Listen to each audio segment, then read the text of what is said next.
Welcome to today's Microwaves and RF webcast.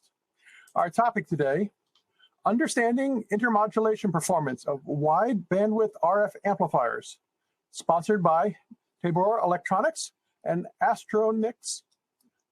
I'm Bill Wong, Senior Content Director with Endeavor's Design and Engineering Group. To begin, let me explain how you can participate in today's presentation. First of all, if you have any technical difficulties during today's session, simply type your issue into the Ask a Question box and click on Send, and a member of our team will assist you. Additionally, we welcome your questions during today's event. We will answer as many questions as possible during the Q&A session that will follow the main presentation, but please feel free to send in your questions at any time. To do so, simply type your questions into the Ask Question box and click on the Send button. Also, please be aware that today's session is being recorded and will be available on the Microwaves and RF website within the next week. You'll be notified by email when the archive is available. Now let's meet today's speakers. Jonathan Netzer joined Tabor Electronics in 2007 and began his way as a field applications engineer, and later on became a regional account manager. In 2012, Jonathan assumed the responsibilities of product marketing manager, and in 2016 was appointed product director responsible for Tabor's product definition and roadmap. Mark Elo has almost 30 years of test and measurement experience in microwave instrumentation, especially with respect to signal simulation and spectrum analysis, specializing in product definition and product realization of RF and microwave frequency synthesis and analysis platforms.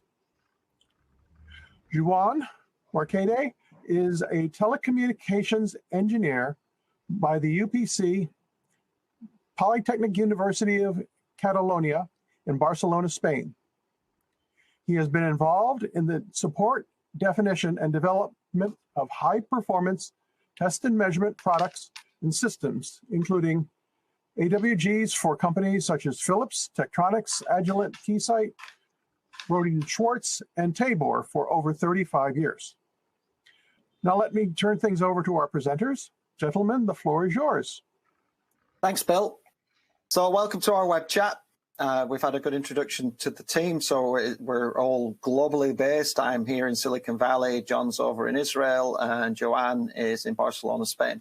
Now, what we're going to chat about today is amplifiers. More specifically, we're going to talk about non-linear behavior of amplifiers, especially when you're dealing with modern communication systems, based primarily on orthogonal frequency division multiplication, or OFDM.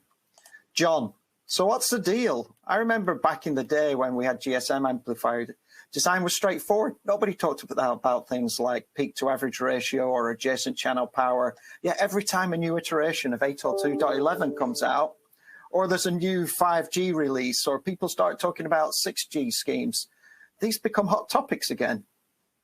Yeah, Mark, well, if you remember, GSM had a constant power envelope, as it was based on the filtered frequency shift keying scheme, GMSK. The problem, though, while it was good for encoding a few kilohertz of bandwidth for voice, with a relatively low symbol rate, it just can't handle applications beyond voice. And as you know, voice is not the primary application on your mobile device anymore. We demand our favorite social media streams, video and mapping, or direction applications. Yes, you're right. When this problem came up, there was several ways to solve the problem.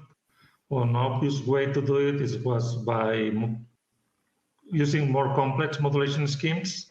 So instead of having constant amplitude signal, which is very simple to handle, we have to give up this capability and then start complicating the signal by controlling both the amplitude and phase.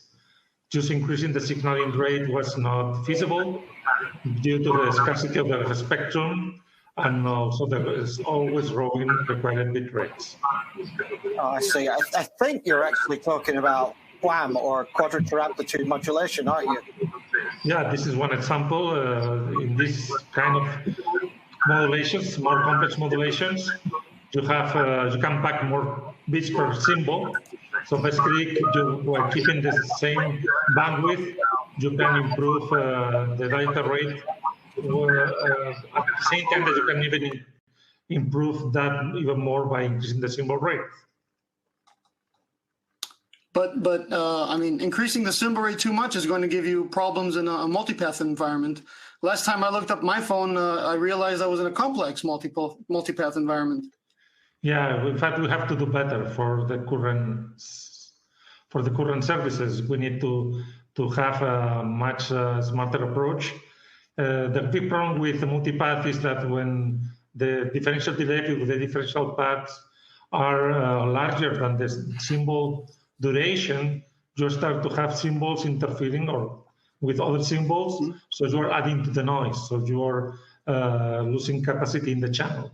So in order to improve that, one way could be developing good enough adaptive equalizers that could compensate for the multipath, but this is very difficult to realize, to implement in portable battery-operated systems due to the complexity of those adaptive equalizers. So this would be impossible in small battery-operated portable devices such as mobile phones.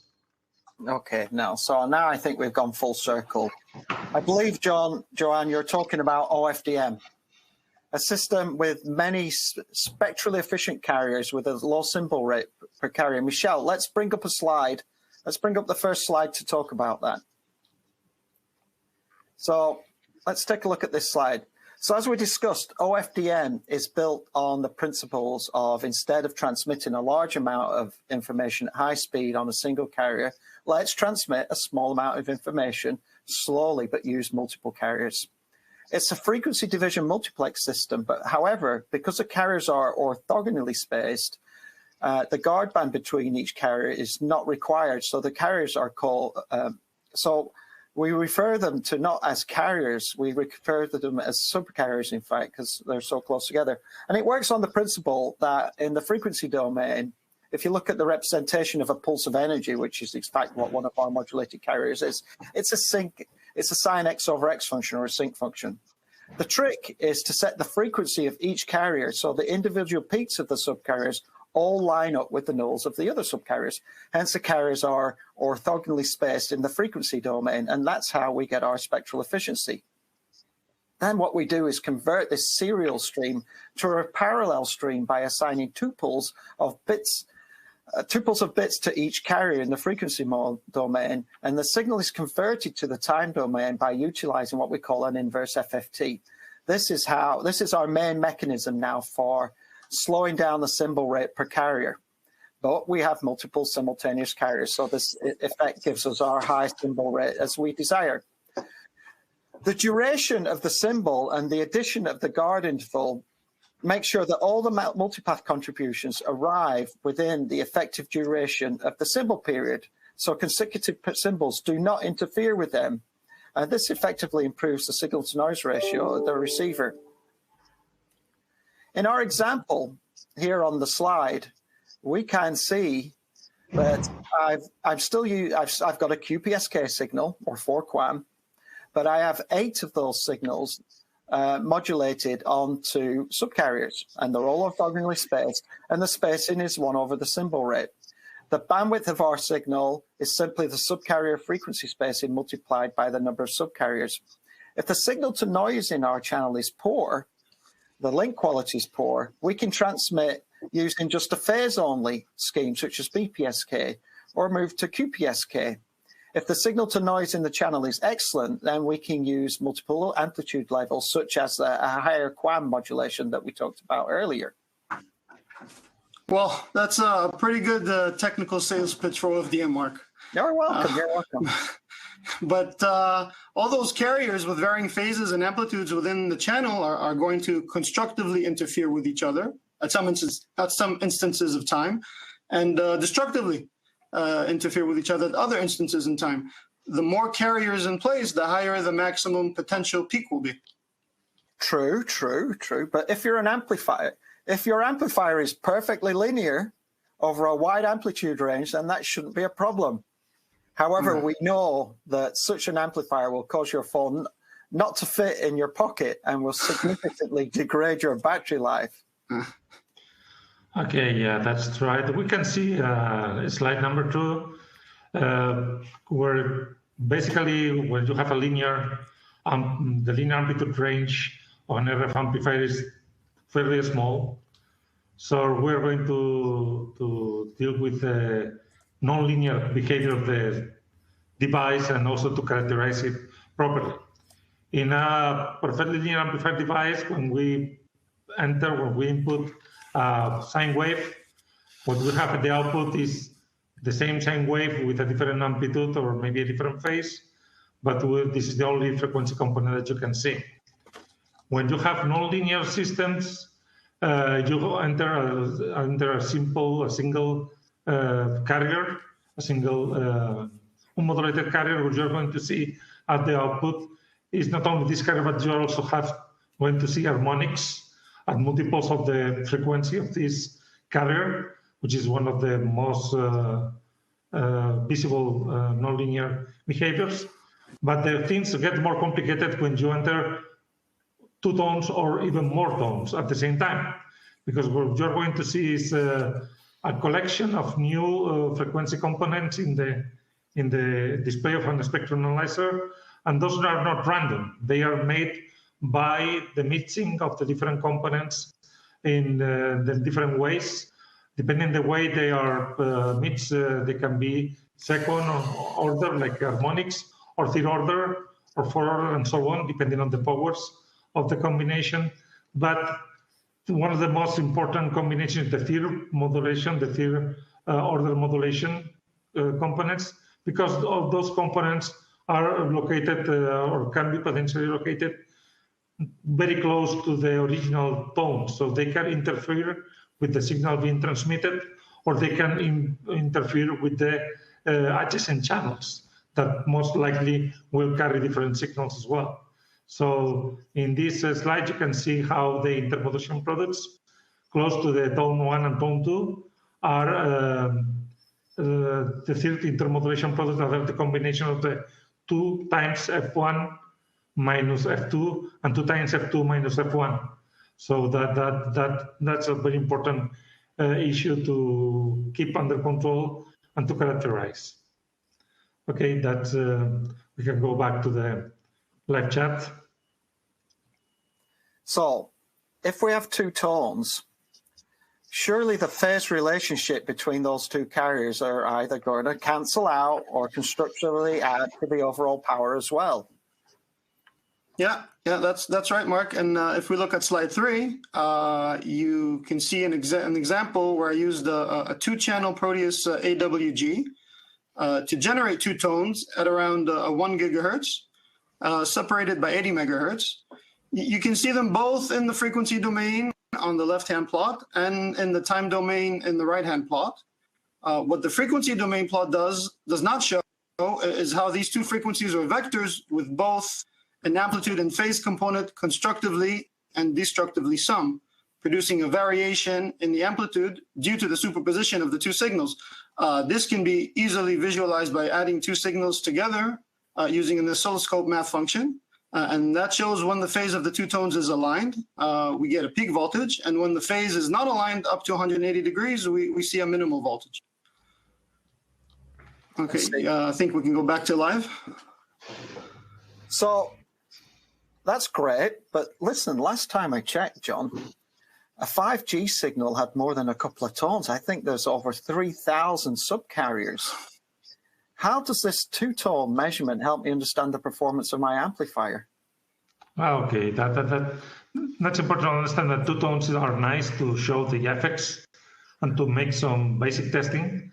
But in order to fully test the system, we need more realistic signals to test them.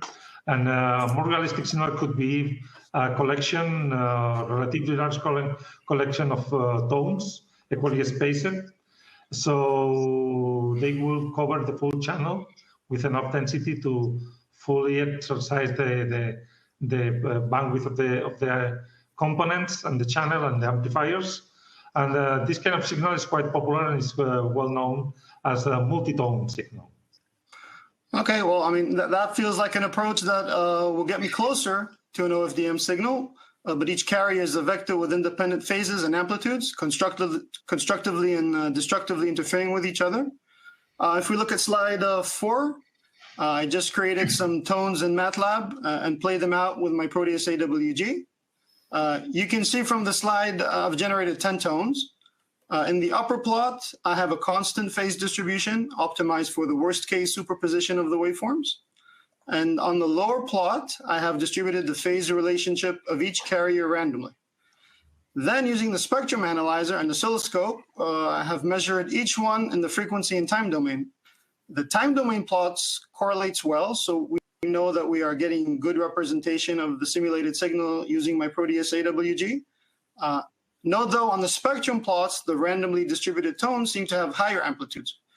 You can see though on the scope, we have moved vectors constructively summing, thus making the average RF energy high and the peak to average voltages smaller. You can clearly see the difference between the peak voltage envelope and the average voltage envelope. Yeah, that's right. In fact, if we go to slide number 6 and number 5, excuse me, we can see a variety of number 5, slide number 5, please. Large variety of multitone signals with different distribution. This can be seen in slide number 5. Okay, so a very important parameter for the way a multitone signal influences the behavior of the device under test regarding intermodulation distortion is the way that power is distributed statistically over time. So how much time given power or higher level of powers are amplified by the amplifier, for instance. This can be easily analyzed using a quite popular analysis tool, which is called the CCDF, or complementary cumulative distribution function, that you can see in this slide as one of the analyzed components for each one of the distributions.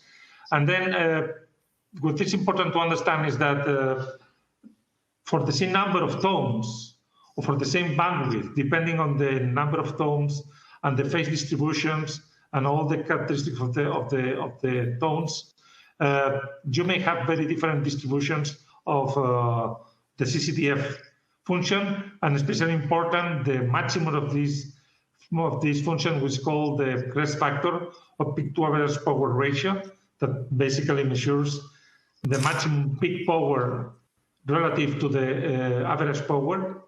And then they can change quite a lot. Of course, this is something that we can analyze for different distributions. For instance, in the A part of this graph, we're using a phase distribution which is called constant. So all the tones have the same phase. As you can see, we have a very high peaks in the time domain at very specific moments in time, and a very low power level the rest of the time. So basically, we're going to have a very high peak to average power ratio. So the average of the signal, power average of the signal is very low, but the peaks are very high. So in order to do something more realistic, closer to a real-world signal, we can just use random distribution. This is the next one in the B section of this graph. And here you can see that the distribution of the signal in the time domain is more even. So it keeps basically the same level all the time. But you can see that the peak to average power ratio is not 0 dBs like a sine wave. It's a random number depending on the phase distribution, the random phase distribution. And as you see, the amplitude distribution is kind of Gaussian. It's close to Gaussian. It looks like a bandwidth limited noise. In C, we see another kind of distribution. This is a quadratic or Newman distribution. It's a very interesting distribution because we are getting a very good peak to average power ratio. It's around 2.6 dB. So this means that for the same peak level, we can keep a very good average power. So this means that we are going to be able to use a very high dynamic range of the amplifier in a very efficient way for testing. And as you can see, the amplitude distribution is very close to that of one pure sine wave. Okay, and finally, we have another distribution, which is Brodin-Shapiro, that is also quite good regarding peak to average power ratio. It's below 3 dB, and it shows a more even distribution of amplitude, statistically speaking. One of the things that you have to understand is that the peak to average power ratio for the constant and random distributions are depend on the number of tones, but this is not the case for the parabolic and the Rudin-Shapiro, where those numbers do not depend on the number of tones. Okay, so that's we can go back to the live chat. All right.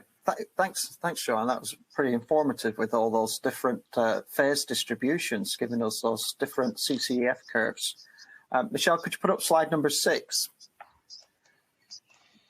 What I'm understanding now from this conversation that we're having, that a multitone signal we can use it to test both the linear portion of the linear behavior and the non-linear behavior. So at the top of my slide, I've got linear, and at the bottom half of the slide, I've got non-linear.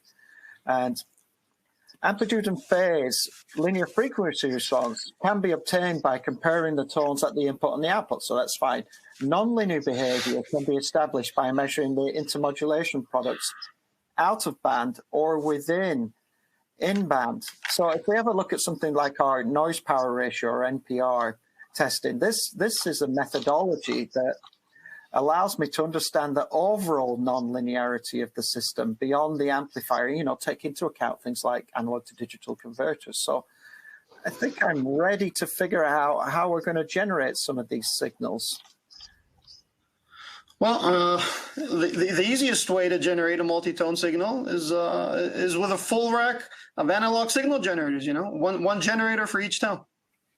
All right. Back on the web chat, by the way, Michelle. Ouch! If I had an infinite budget and an infinite lab space, I'd buy 3,000 signal generators and put them in a big stack. But surely there must be a more cost-effective way to do it, John.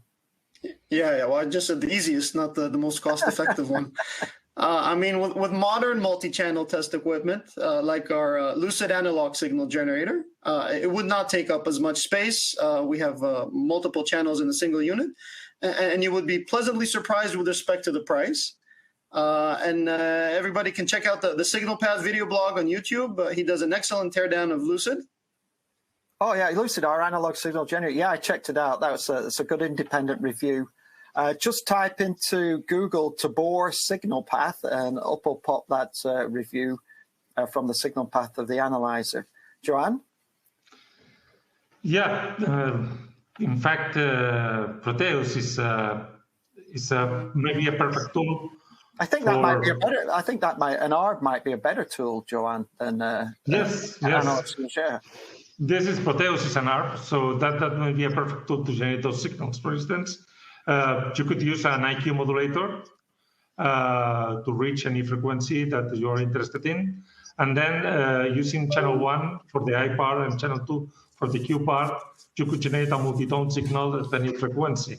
The problem with that approach is that no matter what you do, the quality of the modulator or the IQ modulator will show up in the quality of the output multi-tone signal, because any differential delay, any imbalance or quadratic error will show up as images.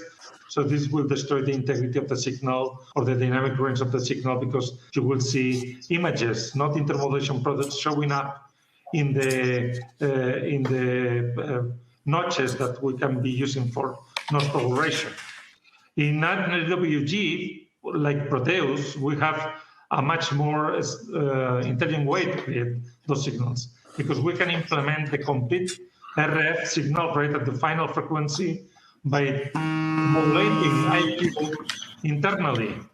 in a numerical format. So we can do the EQ modulation and the conversion up to the microwave range, up to 8 gigahertz, right internally. As this is a numerical approach, you don't have to worry about the modulator alignment, and you can select any frequency. You can change the frequency because it's using a DVL converter with some numerical local oscillator in it.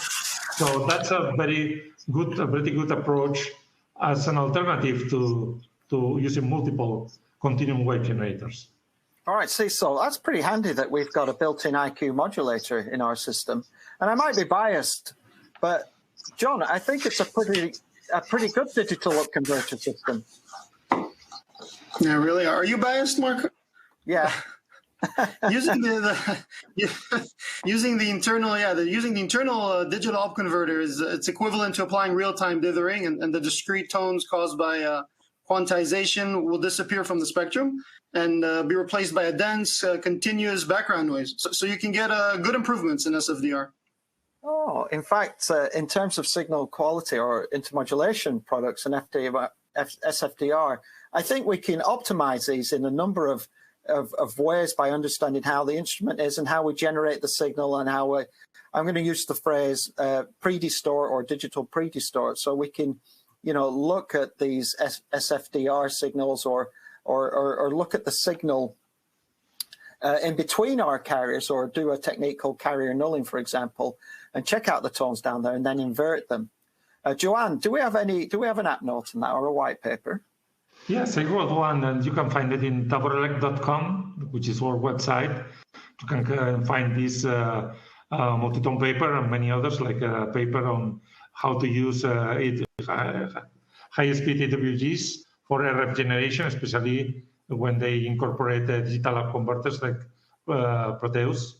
Also, you will find links for those papers as part of this seminar as well.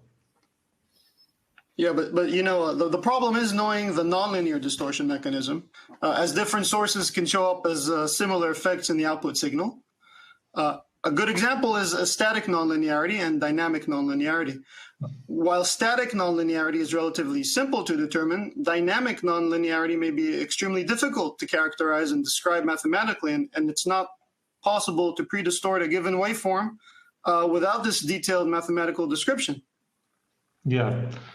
Yeah, well, thanks God, multitone signals are not any kind of signal. You can exploit some of the characteristics of the signal to apply some correction strategies that do not require to have any knowledge about the way those distortions are generated. Okay, so this could be done by quantization or by a non-linearity of the power amplifier that you are connecting to the instrument, no matter what. You can use some techniques to correct the signal. Probably the most powerful methodology is called the Nulling techniques. I covered this in my application note that you will find in the website, as I mentioned before. Well, the important thing about the Nulling methodology is that you can use a high-performance spectrum analyzer to analyze intermodulation products that fall into the notches for notch power ratio, and also those who would fall on the adjacent channels. And then by analyzing those and applying some smart algorithms, you can establish the magnitude and phase of these intermodulation products. And then, because this is an AWG, you can create Nulling tones, which is basically tones with the same amplitude and the opposite phase. So you can just simply destroy them just as canceling noise headphones do with noise. It's a very similar idea. It's easy to explain. It's not that easy to implement. You want to see that in real action. I put together some videos where you can see how all algorithm doing that performs. Those will be available as well in our website. Well, we can go, you will see there that, for instance, when you go before intermodulation can go up as far as 70 dBs down, 70 or 65 dBcs, depending on the amplifier that you are using or the components that you are attaching to the generator. But after this correction has been applied, you can reach easily more than 80 dBcs of spurious-free dynamic range for the notches and also for the adjacent channels. So you can get a very good analysis range by using AWG, not a bunch of continuum wave generators. That sounds great. So essentially, if we apply this nulling technique that we've documented in one of our white papers, we can pre-distort the signal and increase the effective dynamic range to about 80 dBc, minus 80 dBc. But what about real signals? I mean, at the end of the day, real signals is what's going to go through the amplifiers. And you know, I could have a rack. I have a rack of analog signal generators. I could have a number of arbitrary waveform generators, just a single waveform generator. But with my VSG that I've had, I always run into a bandwidth problem. You know, first of all, 20 megs was the max bandwidth that I needed for my VSG. Then I had to upgrade it to 80 megs. Then I had to upgrade it to 160 megs. And now we've got this new Wi-Fi 802.11's Wi-Fi 7 standard. And it's got a bandwidth up to 320 megahertz with 4096 QAM. That's quite a signal, not only to generate, but the signal needs to have good fidelity. So, you know, I know I'm measuring my, I know I'm not measuring my instrument's performance, but I'm actually measuring the performance of the amplifier. Yeah. Well, I mean, the Proteus RF AWG, the model P9484, can generate signals with up to 2 gigahertz of bandwidth. So I think it's not only a good choice for Wi-Fi 7, but for those of you starting to look into 6G and wideband communications technologies, I think it's a safe bet. We can even synchronize 16 channels if we want to emulate 16 spatial streams, but that's another webinar. All right, so that's great. So let's flick back a little. We talked briefly about the digital up converter, and I assume using this is going to be important to generating our Wi-Fi 7, our 5Gs, and our new nurturing 6G signals. So Michelle, if you could pop up slide 7. The following on this slide, you can see, but all of these, my point is that the more carriers you get, the likelihood of you having a higher peak driver ratio, you know, the chance of that is going to increase. So what I wanted to show on this slide is just a simple example of comparing two CCDF measurements. The left-hand side is 40 megahertz, and the right-hand side is 160 megahertz. And the subcarrier spacing remains the same, so essentially it's the same signal structure. But what this tells me, for most of the time, say 95% of the time, the peak and average are equal. So that's great, so there's no peak to average ratio. However, for a small fraction of a time, say 0.1 times in 100 or 0.1%, there is a difference of approximately 1 dB between 40 megahertz and 60 megahertz. You can see that quite clearly on this slide. Unfortunately, you know, amplifiers perform the best when we drive them close to saturation. So once we're at that and then we overdrive them, even for a short period of time, the inherent hysteresis this potential saturation can cause will give you clipping and the associated distortions that come with it. So are you saying as a designer, I will have to lobby to use a big amplifier that's going to suck my battery dry? Yeah, you're so funny. Yes and no. We can do a better job than that. There's a few techniques such as digital pre-distortion or DPT, which we talked about earlier. There's crest factor reduction, CFR, and envelope tracking. So, you know, it's all about, in the first two examples, it's about inverting the signal. So in we talked about pre-distortion, but in the context of nulling some tones in our nulling tone example. And the CFR is a similar inversion technique, but you only invert the peak as the way of cancelling the mechanism. Okay, so and what about envelope tracking? Okay, that's a good question because envelope tracking is becoming a very popular approach to solve the power consumption powering, especially for portable devices, but also for fixed devices where keeping the temperature low or the consumption low, it's important. Just go to the slide number 7. Yeah, slide 8. Go to slide number 8. And then in this slide, you can see how this is working. Basically, what we can see in slide number 7,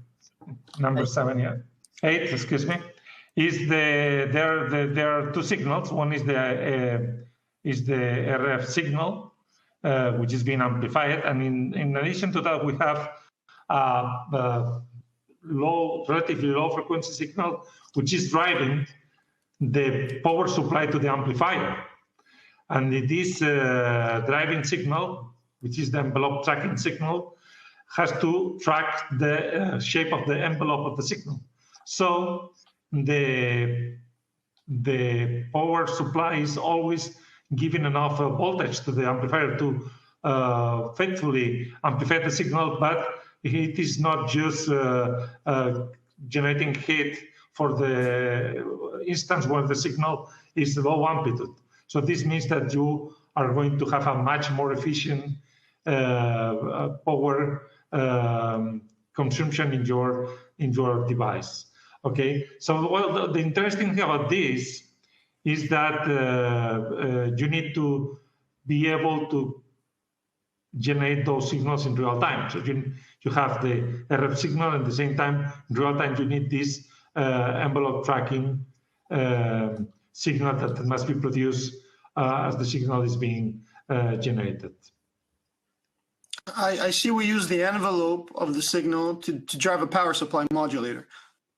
Now, to test this, you would need an instrument that can generate a sample for sample, the modulated signal, and the envelope of the signal, while having enough fidelity to not add its own distortion.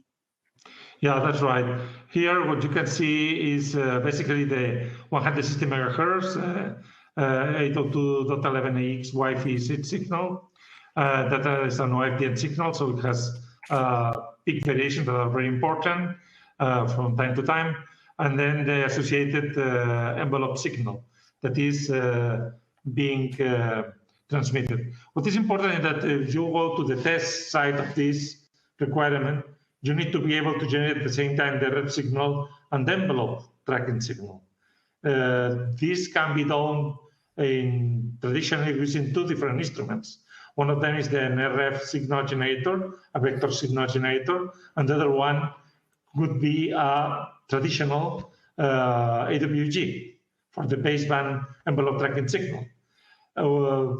Proteus is an architecture that allows you to use the different channels in different modes. So you can use one channel for RF generation using the digital converter, while another channel can be used as a traditional through-arm architecture AWG, where you can generate the envelope signal.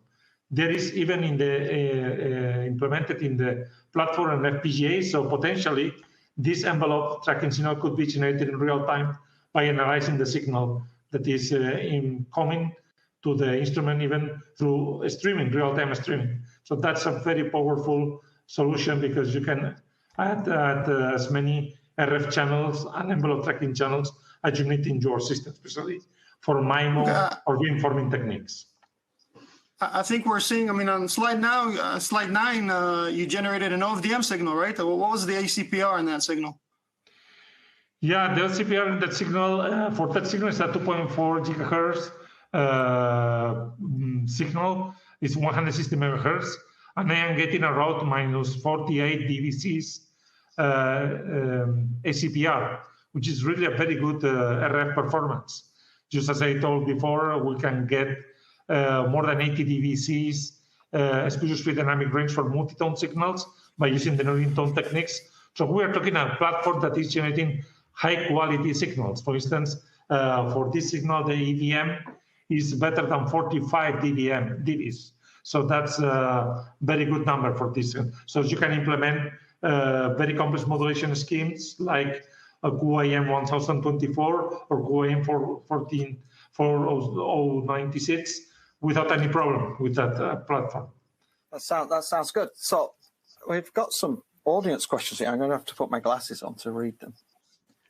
So let's see what's been brewing in our audience here. Okay. Well, a few of you have already submitted questions. And if you'd like to submit a question, type your question into the Ask Question box and hit the send button. So why don't I start out with the first one here? Is the PAPR always growing with the number of carriers in a multitone or OFDM signal? No, I can answer this. Well, yeah, as I told before, it depends on the phase distribution of the tones. If we use for real signals like OFDM signals, which is the case, I think that Mark introduced that in one of the slides. The more carriers, the more likely it's going to have higher peaks, and then so the peak to average power ratio will change with the number of carriers. For multitone signals, this is true for some of the distributions like constant or random, but it's not true for some of them. For instance, for the quadratic or Newman distribution, it doesn't matter the number of tones. You're always going to have 2.6 dBs of peak to average power ratio, or the Rudin-Shapiro. You're going to have 2.995 dBs peak to average power ratio if you use a number of tones which is a power of 2. So that depends on the situation. Okay. Okay. What are the plotted variables on slide 5, the phase relationships? They're a little small. Maybe I'll take that one. Slide 5. Oh no, Joanne, that's one of your slides. Yes, it's your quad screen from the MATLAB analysis. Yeah, I understand. You will be able to see that in the paper. Okay, so basically you have 4 quadrants. Each one of them represents one of the phase distributions. So what you have is 4 different analyses. The one in the top left corner is the time domain signal. The signal is repeating. By definition, so that's amplitude versus time. So it's amplitude versus time. Yeah. So the signal is repeating always because the frequency spacing, the tone spacing results in a repetition frequency. Then the next one to the left is the frequency domain, it's the spectrum, because it's a bunch of tones. You will see these tones, they are equal amplitude, equally spaced. Then the one in the lower... so that's amplitude versus frequency? Yeah, that's amplitude versus frequency. The one in the lower left corner is the histogram for the amplitude. So it shows how the amplitude distributes over against the amplitude. So it's the percentage of samples against amplitude. And finally, the one in the lower right corner is the CCDF. So this is how the amplitude distributes over time. Okay, and this is done for each of them. Okay. Yeah, this is a useful curve, and I always look at it because that vertical axis is essentially a percentage, isn't it? So at the top, it says when the horizontal axis says 0, it says at 95% of the time the difference between peak to average ratio is 0 dB. Yeah. And as you go across, and it's actually really interesting because, as I said earlier, you only have to get into a distortion, for a very small amount of time, and then your amplifier has to recover. So that vertical scale on the CCDF, that's actually a log scale as well, isn't it, Johan? Yes, it's a log scale because if not, you would be going down very quickly and you would not see nothing. And basically, one of the reasons that you have to know. Because in some occasions you may have power amplifiers clipping the signals. You have a very peaky signal and you don't allow some clipping, you may be losing a lot of power in your transmission.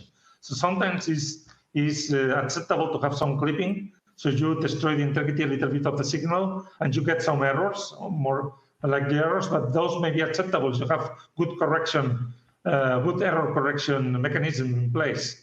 But this depends on the percentage of the time that your signal is going to clipping. And you can analyze this very well with this graph. At the same time, if you look before and after the amplifier, by looking at the different distributions, you can also see when the amplifier starts to clip the signal, and what is the compression of the signal after the amplifier. Okay, so this is a very informative graph. Okay. Can you show IM products in frequency domain with multiple tones? Yeah, I can take that. Yeah, you can. You can. In fact, I told you that the problem with intermodulation products is that the important ones are basically the third order intermodulation. They either fall inside the channel or they fall in the adjacent channels. Okay, in these circumstances, for a real world signal, you cannot easily see the intermodulation within the channel, but you can see the intermodulation outside the channel. And this is one of the reasons to use the ACPR measurement. ACPR measurement, adjacent channel power ratio, is showing you how much power is going to the adjacent channels. But this is something you can do as well with multitone testing. But the nice thing about multitone is that when you use multitone, it's fairly easy to analyze the intermodulation products within the channel by applying a notch. So instead of generating, let's say, 100 tones, you generate the same tones, but you get rid of, let's say, 10 tones in some frequency range that is important for you to test. And then anything going there will be intermodulation products within the channel. So by measuring those unwanted tones in the notches, you can tell if the intermodulation products are high or low, or acceptable or not for your application. Because from there you can assess what is going to be the signal to noise ratio due to intermodulation in your system. And this translates into error probability, EVM degradation, and so on. Okay. In general, IM test gear runs two tones and displays third products. But what about the wideband signal source and a fifth and above orders? Do you have any solutions there? Wouldn't that be a high performance spectrum analyzer, or actually physically filtering out the centers, Johan? Yeah, the issue is that typically the higher the order of the products, the lower the amplitude is going to be. Yeah. So the problem is typically a problem of dynamic range. For instance, in the Nulling tones techniques, the only limitation actually is the dynamic range of the spectrum analyzer that I'm using. So if I can apply this to a specific test, depends on the dynamic range that you require in your test. But so the answer is, it's nothing to do with the test generator in this particular case. It's more related with the analysis instrument. Because as I told you, if you use the Nulling tones, we can get rid of any unwanted intermodulation product before the device under test. So we can reach any dynamic range, but it depends completely on the instrument we are using to analyze and to calibrate the intermodulation products in the generator itself. Okay. Yeah, that's good. Thanks, Bill. The technique for generating nulling intermodulation tones is interesting. However, how critical is it versus the stability of the transmitter, non-linearity, and also how is the complexity of the modulator computation time increases? Okay, the Nulling tones is basically a technique for testing purposes because it is basically dealing with multitone signals. Nobody's transmitting multitones in real life. It's just for testing. And then, yeah, again, the big issue about the Nulling tones technique and the multitone test approach is to have enough dynamic range for your test. So if you're looking to a non-very linear amplifier, for instance, amplifiers using for constant modulation signals, FSK, GMSK, these kind of signals, they don't have to be very linear because they're always generating the same amplitude. You don't need a very good dynamic range because probably the amplifier will generate much higher intermodulation products. But if you're looking to a very high performance modulation scheme like the ones used for OFDM signals, then you need a very good dynamic range in the amplifier. So you need also a better dynamic range in your input this multitone test signal. This means that you have to apply the right corrected signal to the test. And this is not free, because multitone signals, when you apply the Nulling tone techniques, is not just, I simplified a lot the way it works in the chat. The fact is that you have to, it's an iterative process. So you have to keep correcting until you get a good enough signal. And this requires a few interactions.